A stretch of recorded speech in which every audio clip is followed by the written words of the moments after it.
Hi hello ఇలా గద్దె సాయికి జరిగిన న్యాయం గురించి అన్యాయం గురించి మాట్లాడదాం అనుకుంటున్నా. నేను అదే శిక్షణ పరిధిలో ఒక మనిషిని. నా పేరు మహాంకాళి చందు అంటారు, అలియాజ్ పూరి అంటారు.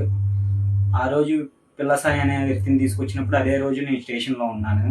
అదే వాళ్ళు ఏం చేశారో ఏంటో మొత్తం నాకైతే తెలుసు. అలా అని చెప్పి ఒక తల్లికి జరిగిన కష్టం ఇంకో తల్లికి జరగకూడదని చెప్పి అయితే నేను చెప్తున్నాను. కొద్దిగా అర్థం చేసుకోండి. ఈ వీడియో తీస్తానికి కూడా నాకు భయం వేస్తుంది, కానీ చెప్తున్నాను. అతన్ని తీసుకొచ్చి నన్ను లాకప్లో ఉన్నప్పుడు చిత్రహింసలు పెట్టారు. అది నేను చూశాను. నేను బయటకు వచ్చి చెప్దాం అనుకున్నా. చాలాసార్లు నాకు జరిగింది. నేను ఆల్రెడీ జోన్లై కోర్టు దగ్గరికి వెళ్ళి ఎట్లా చేస్తున్నారు అని చెప్తే లాయర్లు కూడా, కొంతమందికి తెలిసిన లాయర్లు కూడా పోలీసులకి సపోర్ట్ చేశారు. ఆ రోజు సపోర్ట్ చేయడం వల్ల మేము ఎవరికి ఏం చెప్పుకోలేకపోయాము. అదే గోడ మీద నుంచి దూకి పడిపేసినా కూడా మనిషిని చూస్తా కూడా మంచినీళ్ళు పోయకుండా వెళ్ళిపోయారు. ఆ వ్యక్తిని వాళ్ళు ఏ విధంగా అయితే ఎక్కడి నుంచో తీసుకొచ్చి చిత్రహింసలు పెట్టి ఆ రోజు మాత్రం స్టేషన్లో చేసింది అదైతే ఎవరికి న్యాయం కాదు. నీకు లా తెలిసిన ప్రకారంగా అయితే నువ్వు ముద్దాయిని, నీకు అరెస్ట్ వారెంట్ ఉందంటే నువ్వు పట్టుకొచ్చి ఎల్పీడబ్ల్యూ వారెంట్ అది కోర్టులో పెట్టాలి. కానీ ఇట్లా న్యాయంగా అన్యాయంగా అదే ఓ మనిషిని తీసుకెళ్ళి నువ్వు జైల్లో పెడితే వాళ్ళ అమ్మ తల్లిగారు బాగుందా బాగోలేదా, నా కొడుకు ఉన్నాడని కూడా ఒక ఆచూకీ అనేది తెలుసుకుండేది వాళ్ళ అమ్మగారు. నువ్వు అలా అని చెప్పి జైల్లో పెట్టకుండా ఇంకా ఏం చేయకుండా ఇలా స్టేషన్లో అన్ని రోజులు ఉంచుకొని చిత్రహింసలు పెట్టి వాళ్ళకి ఏమీ చెప్పకుండా నీ మనిషిని చంపేశా అంటే అది న్యాయం కాదు. చూసే జనాలకు కూడా, మీకు ఎవరికైతే అతన్ని చనిపోయినా కూడా మళ్ళీ ఇంకా బ్యాడ్గానే చెప్తున్నారు, కానీ అతని గురించి ఇలా చెప్పట్లా. అమ్మాయిని అదే ఏడిపిస్తున్నాడు అది ఇది అని చెప్తున్నారు. కానీ ఏ ఒక్కైనా వెళ్ళి అమ్మాయిని కనుక్కోండి, అతను చేసింది కరెక్టా రైటా అని చెప్పేది ఆ అమ్మాయి ఆన్సర్ చెప్పి. అతని మీద కేసులు ఉన్నాయి, కాదనట్లా. కేసులు ఉన్నాయి. అయితే మీరు తీసుకొస్తున్నారు, జైల్లో వేస్తున్నారు, అతను వస్తున్నారు, కండిషన్ బెయిల్ మీద వచ్చారంటున్నారు. మర్డర్ కేసు మీద కూడా రీసెంట్గా రిలీజ్ అయినా కూడా మళ్ళీ దానికే ఇట్లా చేశారంటే మీరు ఇంకా ప్రభుత్వం పట్టించుకుంటారా? ఇక మమ్మల్ని ఎవరైనా పట్టించుకుంటారు చెప్పండి మీరు? ఈ న్యాయంగా అందరికి కావాలి. ఇప్పుడు అందరికీ కొడుకులు ఉంటారు తల్లిలుగా. ఒకటి ఏంటంటే న్యాయం కావాలి. అతన్ని చంపమని పైనుంచి ఆర్డర్లు అయితే పంపించలేదుగా. అతన్ని చంపమని పైనుంచి ఆర్డర్లు అయితే రాలేదుగా. నువ్వు ఆర్డర్ రాకముందు నీ ఆ రోజైతే తీసుకొచ్చారండి. తీసుకొచ్చిన తర్వాత పైన సీలింగ్లు ఊడిపోతున్నాయి అని చెప్పి నేను అన్నాను. పైన ఫ్లైట్ అనేది వేస్తారనమాట. టౌట్ డిగ్రీ అని చెప్పి అంటున్నారు కదా. ఆ టౌట్ డిగ్రీ గురించి మీకు ఎక్స్ప్లెయిన్ చేయాలనుకుంటున్నాను. కాస్త మీరు వింటే బాగుంటుంది.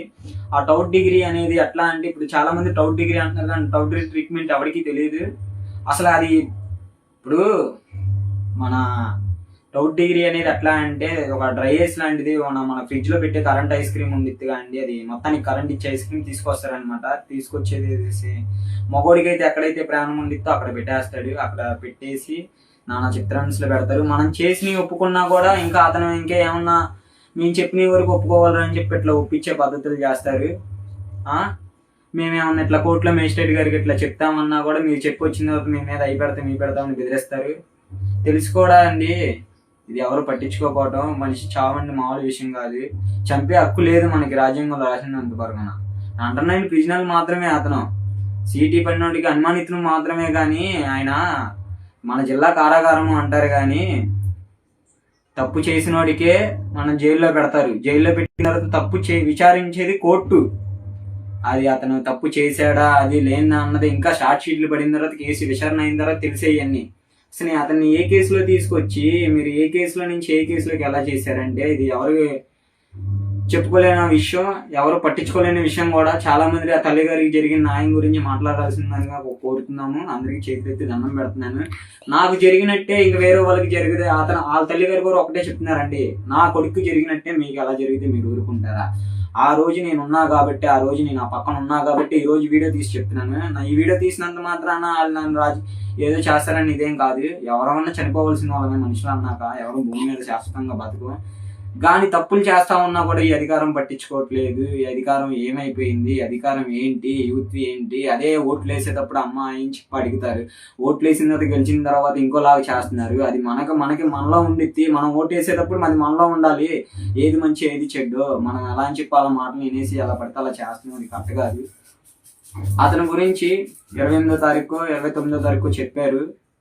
అది అస్థికులు ఏంటియో ఏంటియో ఇవ్వాల్సిందిగా కోరుతున్నాం. అసలు చంపే రూల్స్ లేదు.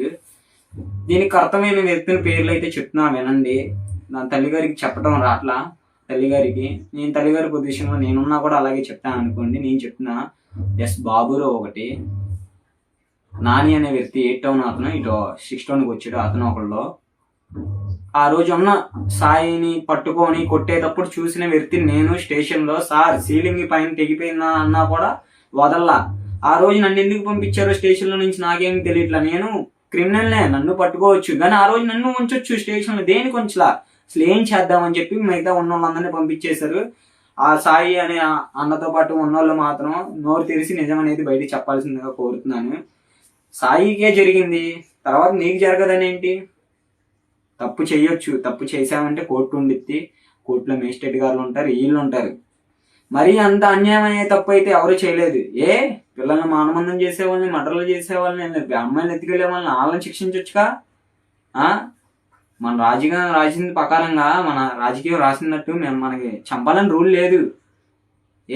రూల్ నువ్వెందుకు తీసుకొచ్చు, నువ్వెందుకు పెట్టావు అని అడుగుతున్నాం మేము. దానికి చెప్పాలి ఆన్సర్. చెప్పపోతే అండి ఏదో చేశారు, ఇయే కాదండి, సిఏ గారు చాలా చేశారు, చాలా వరకు బయటికి రాలా. ఇది కనుక న్యాయం జరగలేదనుకో, ఎక్కడ దాకాలలో అక్కడ దాకా వెళ్తాం.